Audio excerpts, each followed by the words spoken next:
সেই ভূপেনবাবুদের টাইমে ত্রিপুরার রাজনীতিতে যে অবদান আপনারা বা আপনাদের পূর্বসূরীরা দেখেছিলেন, সেটার যেন আমার মনে হয়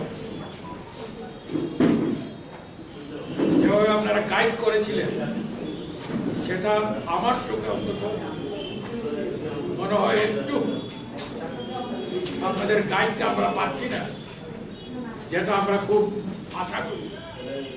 আমি এটা খুব ভালো করে বুঝি যে আপনাদের সহায়তা বা সাহায্য ছাড়া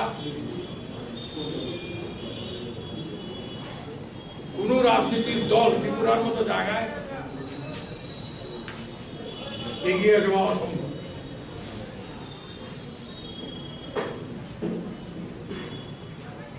তো এখন আমি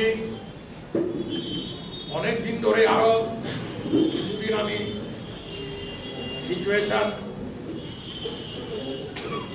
এর দিকে লক্ষ্য রাখবো। আমি সিদ্ধান্ত প্রায় নিয়েছি যে 71, 72, 88 শ্রমিক বন্ধন আমি আবার নতুন প্রেসিডেন্টের সঙ্গে কাজ করার যে সুবিধা সেটা আমি পাবো। আমি আপনাদের কাছে, অনেকেই আমার থেকে বয়সে এখানে অনেক কম হবে, আমার আবেদন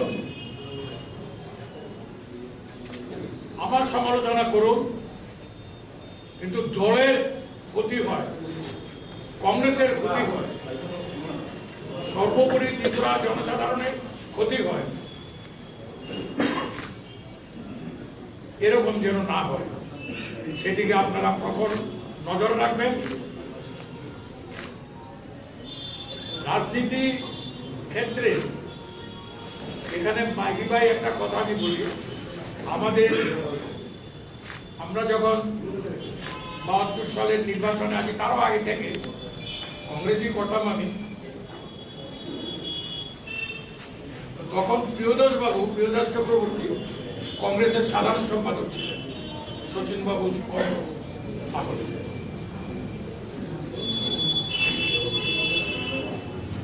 কথা প্রসঙ্গে প্রিয়দাস বাবু বলেছিলেন, সমীর বাবু একটা কথা বলি, একটা ক্ষতি আমরা করেছি, এই জায়গাটা আমি প্রেসে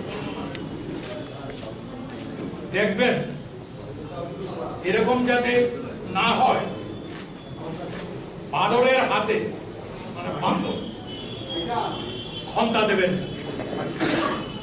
বাঁদরের হাতে খন্তা দিলে নাক কান কান চোখ চলে যাবে, তার কোনো ঠিক ঠিকানা নেই। সেদিকে আপনারা রাজনীতির অঙ্গনে আপনারা স্বতন্ত্র করুন, জনসাধারণের স্বার্থে অন্তত পীযূষ বাবুকে কাজ করার সুপরিস্থিতি যাতে থাকে, এবং সেই অনেক দায়িত্ব আপনাদেরও আছে। ভবিষ্যৎ বংশধর বাঁচবে না, কোন দল তেরাত্র পার হল না, যায় এখন অবিশ্বাস উঠে গেছে, এবং এই মন্ত্রিসভা থাকবেন না, আপনি চলে যান। রাজ্যের থেকে ইমার্জেন্সি যখন হলো, তখন এখান থেকে কিছু কুকর্ম করার পর কেউ ত্রিপুরার বাইরে চলে গেছিলেন, হঠাৎ বিজেপি এনে ওকে বসিয়ে দিল। এরকম যাতে না হয়, এনএসইউআই করতো, এনএসইউআই থেকে যুব কংগ্রেস থেকে ব্লক কংগ্রেস, দীর্ঘ পথ অতিক্রম করে কংগ্রেস সভাপতি হয়েছে। আমি মনে করি ত্রিপুরার জনসাধারণ, আমরা we are isolated from the rest of India. এখন আবার একটা নতুন হয়েছে যে খবরের আদান প্রদানের রাস্তা বন্ধ করার ব্যবস্থা, এটা চলে গেছে রুলিং পার্টির হাতে। আগে সেটা হতো না। ভুবন বাবুদের আটকে রাখতে পারত, সুবল বাবুদের আটকে রাখতে পারত। আপনারা লেখাপড়া আমাদের থেকে অনেক আছেন এই পত্রিকা জগতে, লেখাপড়া আপনারা আমাদের থেকে অনেকের থেকে বেশি, আমার থেকে বেশি। একটু সুযোগ দিন কংগ্রেসকে, একটা সুযোগ দিন। আমি ব্যক্তিগতভাবে কোনো সুযোগ চাইছি না, কংগ্রেস দলকে একটা সুযোগ দিন।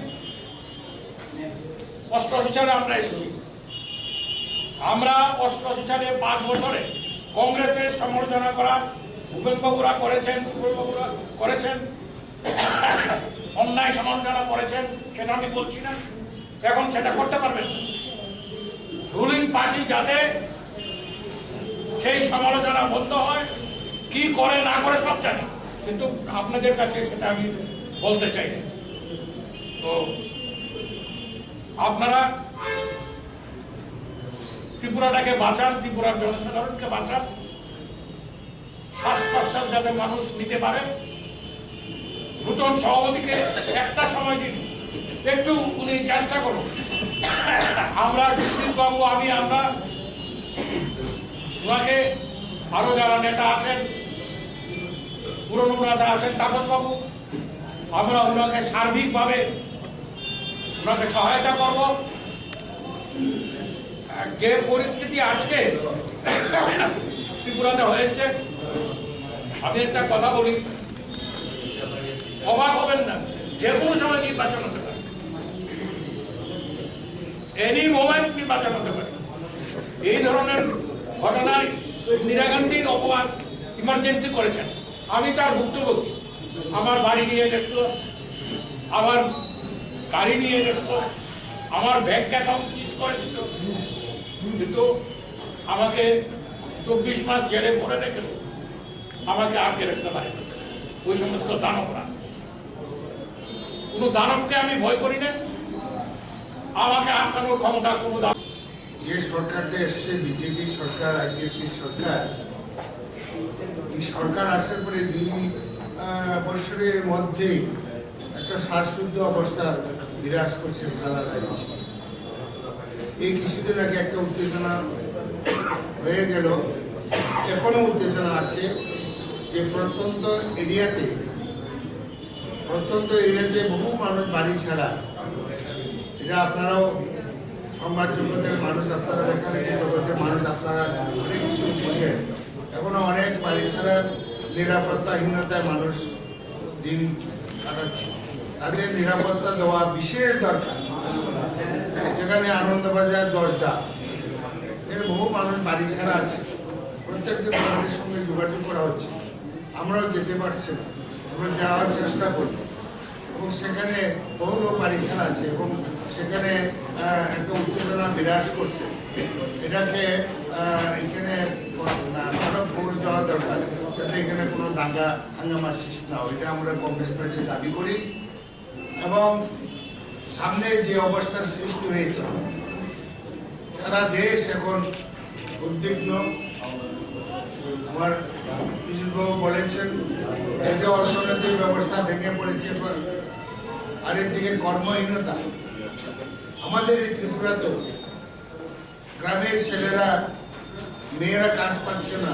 ফুটফট মানে এনজিএন রেগাও প্রায় বন্ধের পথে। মিনিস্টারের স্টেটমেন্ট করে বলছেন 1,000 লোকের কর্মসংস্থান টাকা এসছে, কিন্তু আমরা তো গ্রামে খবর নেই যে বছরে 15 দিন 20 দিনও কাজ হচ্ছে না। যার জন্য এই রাজ্য থেকে প্রত্যেক দিন কয়েক ডজন যুবক পাড়ি দিচ্ছে রাজ্য শাসন। তারপরে এই রাজ্যে আমরা শান্তিতে বাস করি।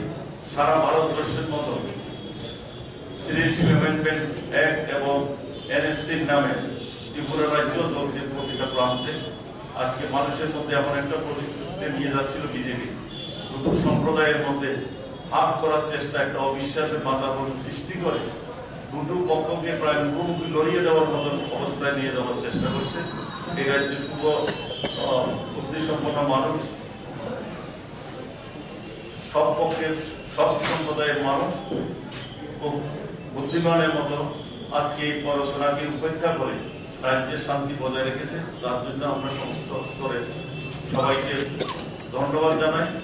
এই অবস্থায় আজকে সরকার স্মার্ট সিটির নামে শহরের কোন রকমের পরিষেবা, সব রকমের পরিষেবা বন্ধ। সেই অবস্থায় আমরা মনে করছি এই সরকারের আর কোনো নৈতিক দায়িত্ব নেই। আজকে যে খেলা হচ্ছে, বিশেষ করে এনআরসি এবং সিটিজেনশিপ অ্যামেন্ডমেন্ট বিল, এটা ভারতবর্ষের সর্বনাশ ডেকে আনবে। ভারতবর্ষকে ভোটের উদ্দেশ্যে বিভাজন করতে গিয়ে আজকে সারা ভারতবর্ষে আগুন লাগিয়ে দিয়েছে। এই আগুন নেবার কোনো সম্ভাবনা নেই যতক্ষণ পর্যন্ত না এই সরকারের দুর্নীতি, তাদের অজ্ঞতা এবং এইসব কারণে আজকে ভারতবর্ষ বিপদের মধ্যে ফেলে দিয়েছে। সেই ক্ষেত্রে আমরা এগুলির বিরুদ্ধে প্রতিবাদ জানাই, নিন্দা জানাই এবং আমরা সামনের দিনে আমাদের এই রাজ্যে আমরা মানুষের হয়ে এই প্রতিশ্রুতি দিতে চাই যে আমরা সবাই মিলে সম্ভব হয়ে মানুষের জন্য লড়াই করবো। আমরা কিছুদিনের মধ্যে আমরা ত্রিপুরাজ্যে অলরেডি আমার কাছে গতকালকে দিল্লি থেকে চেয়ে পাঠিয়েছেন 2023-এর নির্বাচনের জন্য রোড ম্যাপ তৈরি করতে কংগ্রেসে। সোনিয়া গান্ধী খুবই গুরুত্ব সহকারে ত্রিপুরার মানুষের পুরো অবস্থার কথা চিন্তা করে ত্রিপুরাকে গুরুত্ব দিচ্ছেন। এখন এই রোড ম্যাপ চেয়ে পাঠিয়েছেন যে মানুষের কি কি সমস্যা, এগুলিকে মোকাবিলা করা যায়, এগুলি কিভাবে সমাধান করা যায়, কি কি করা যায়, সেগুলির রোড ম্যাপ চেয়ে পাঠিয়েছেন। আমি বলবো আমাদের সিনিয়র নেতৃত্বরা আছেন, এখানে সমিতা আছেন, বিরোধী বাবু আছেন, এবং সিনিয়র নেতা লক্ষ্মীনাথ আছেন, সবাইকে নিয়ে বসে আমরা ইমিডিয়েটলি আমরা রোড ম্যাপ তৈরি করছি এবং আমরা বিশ্বাস করি আমাদের রোড ম্যাপ অনুযায়ী যদি আমরা তৈরি করি, সোনিয়া গান্ধী সমস্ত রকমের মদত দেওয়ার প্রতিশ্রুতি দিয়েছেন এই রাজ্যের মানুষের জন্য। আমরা মানুষ যেটা চাইছে এই সরকার চলে যান, সেটা আমরা বাস্তবে রূপায়ণ করার আমরা চেষ্টা করব। সবাই সহযোগিতা Belaikena hambai tripuri khorang nai tongnai dakuk te bukuk sono sini channel tabu bonorok subscribe khlaya khong khangken dak tino subscribe khlai di job ton chai sakang video norok nugna bagai aboni bagi tam makhlai video ni tolaw norok nugo yagra phai sing subscribe ni suijak kasak khlai abona click khlai di click khlai mani loge no kaisa bell hai khlai nugjagana nukjaka a belo click khlai re click khlai re kha ke sing video upload khlai mani loge no norok video nugana joton chai sakang nugana aboni bagai belakeno hambai nai tongdi।